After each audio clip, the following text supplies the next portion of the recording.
Hey guys, welcome to my channel. I hope you're all doing very well. So I just watched Borat's subsequent movie film. Let's talk about it.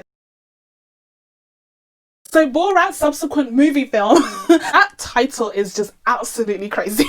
But the original title was even worse. I put it down on the screen so you can see for yourself what we're working with here.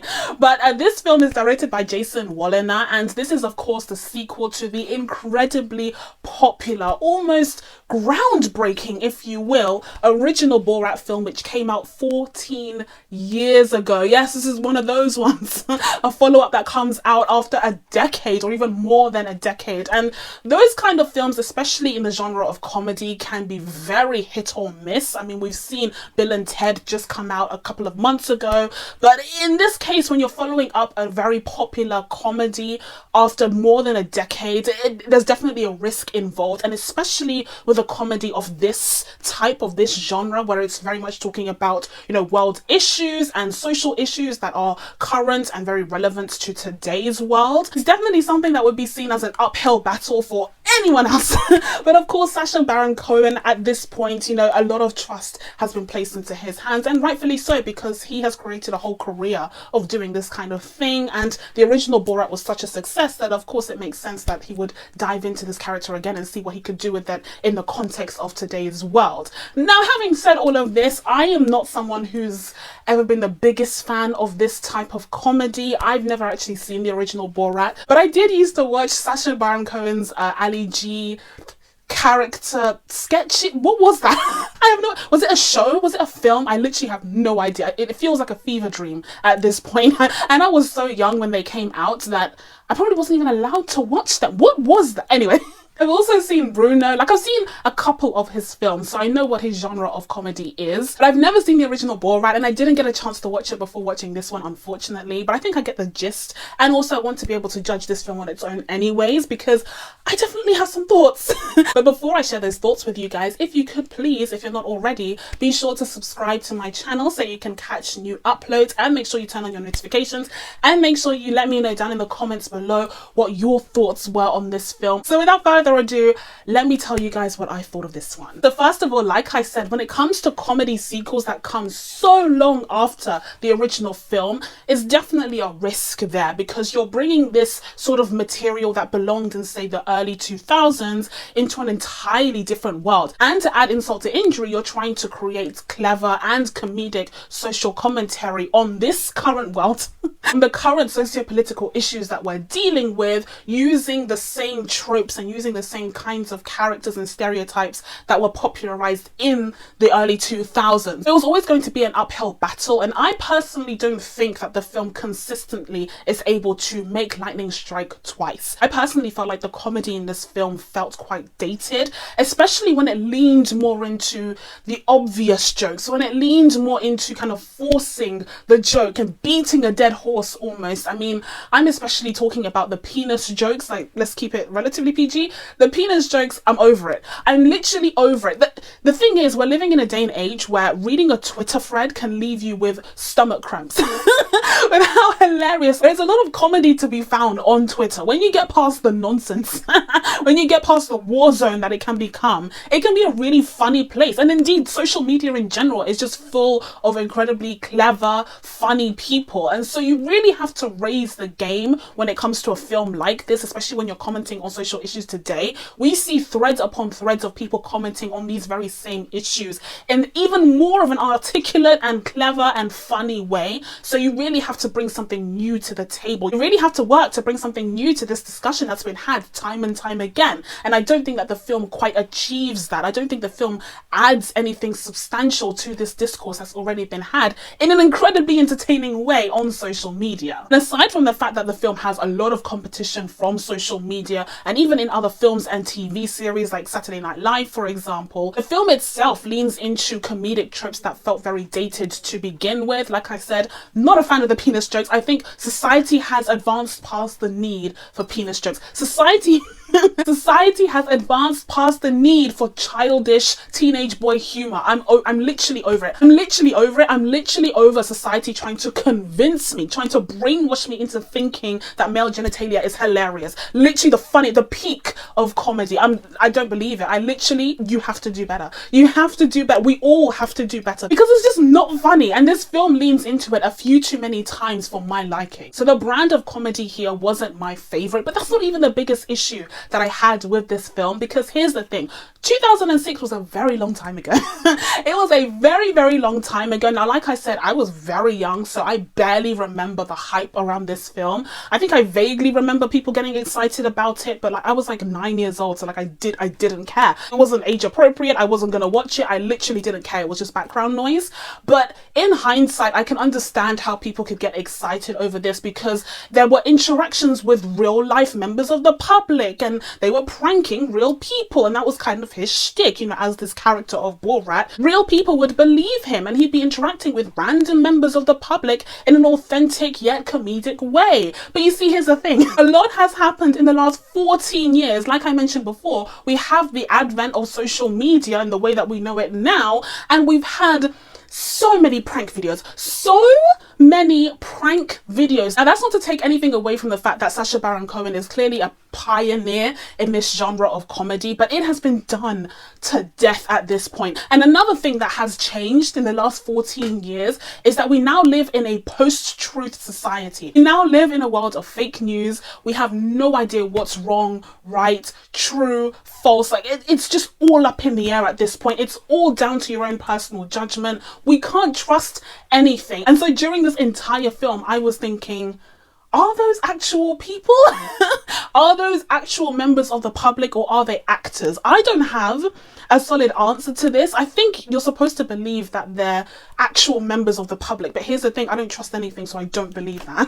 I don't believe that these people that they got to interact with Borat were just random members of the public who were minding their business until this strange, larger than life man approached them alongside a cameraman and this girl who's, I mean, we'll get to his daughter in a second, but who's clearly in a state of distress, okay, and dishevelment. I did not believe even for a second that these were just random members of the public who had nothing to do with the project. I thought they were actors. The whole time I was like, this is not real. They had one of the guys faxing notes to who he believed to be the president of Kazakhstan.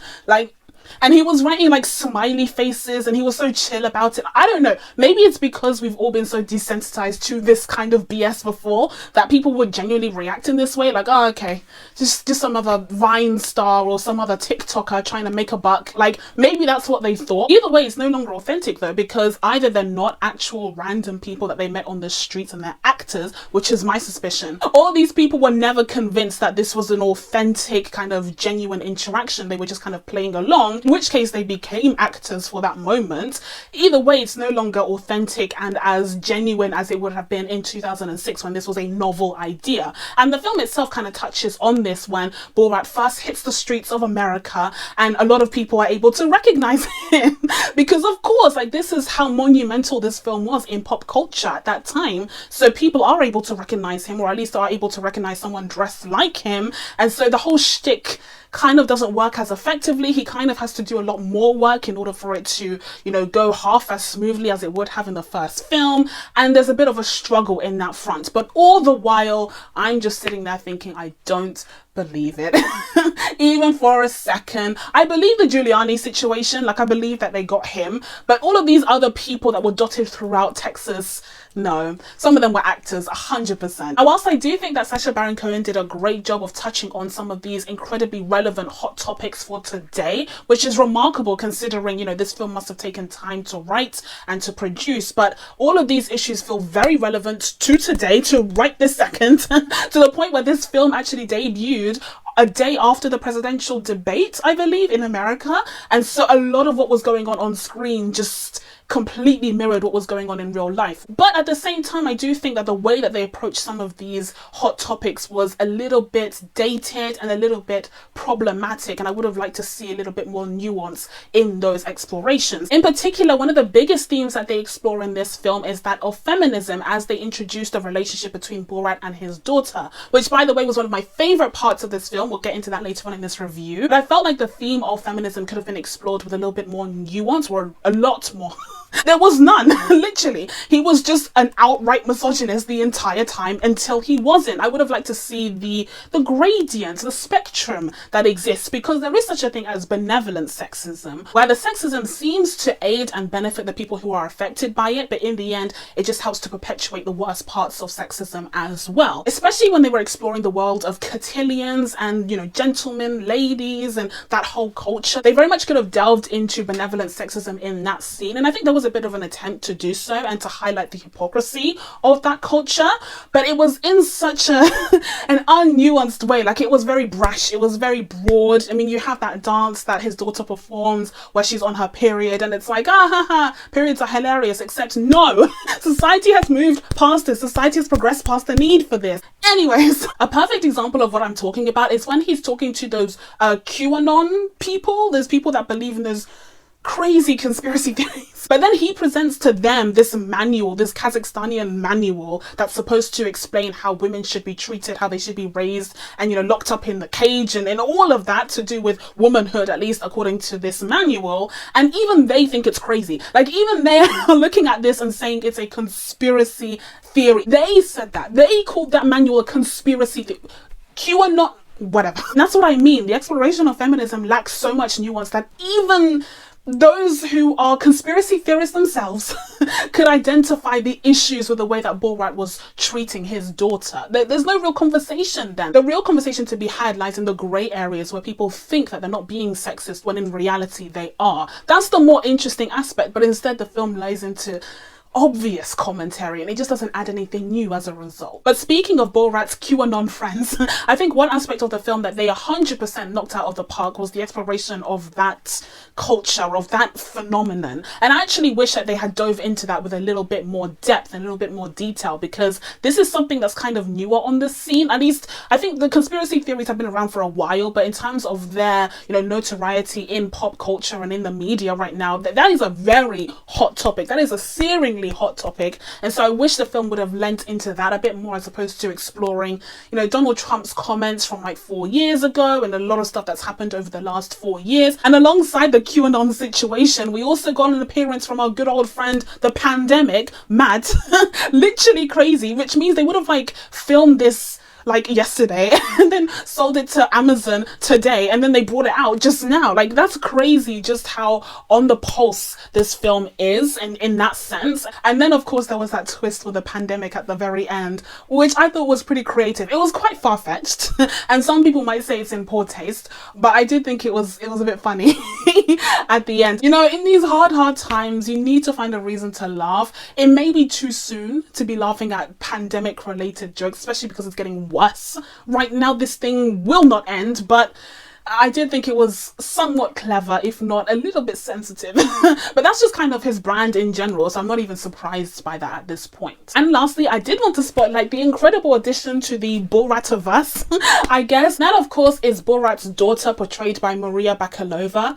I absolutely loved her. I absolutely loved her. What an incredible performance. She was so lovable, she was so innocent and genuine, and to see her be corrupted by the culture that she was thrown into in such a way was kind of heartbreaking. And I was happy to see that she had her own character arc and was able to deliver on that, and was able to deliver on these emotional scenes that she had with Borat. I mean, to be standing alongside Sacha Baron Cohen in a Borat film, that is intimidating as hell, but I think she rose to the occasion and she did a very great job.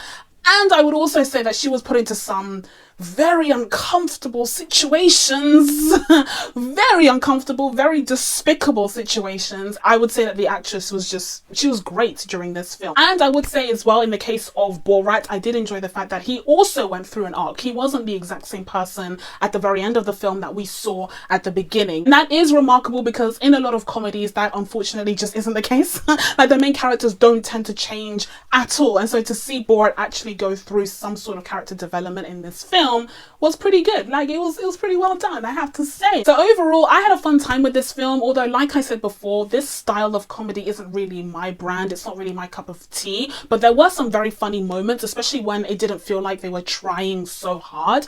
And I also liked the integration of the very real world, very relevant hot topics that we're facing today with this really nice fictional story between Borat and his daughter, and how that developed, you know, on an emotional level that was really profound and really nice to see. I don't believe any of those people are real. I'm sorry. They could be robots for all I know. Because how are you meeting Borat and just keeping a straight face? Like, how... You see the way that he's dragging his daughter along the Texan streets, and you just have nothing to say. Like, you have nothing. Nah, I don't believe any of these people are real. I don't believe it. But nonetheless, with all of that said, I'm going to be giving Borat subsequent movie film a 6.5 out of 10. So that's it from me. Now that I told you guys my thoughts on Borat subsequent movie film, it's time for you guys to let me know what you thought of this film down in the comments below. Please be sure to subscribe to catch new videos coming up. Thank you guys so much for watching. I really appreciate it, and I will see you in the next one. Bye.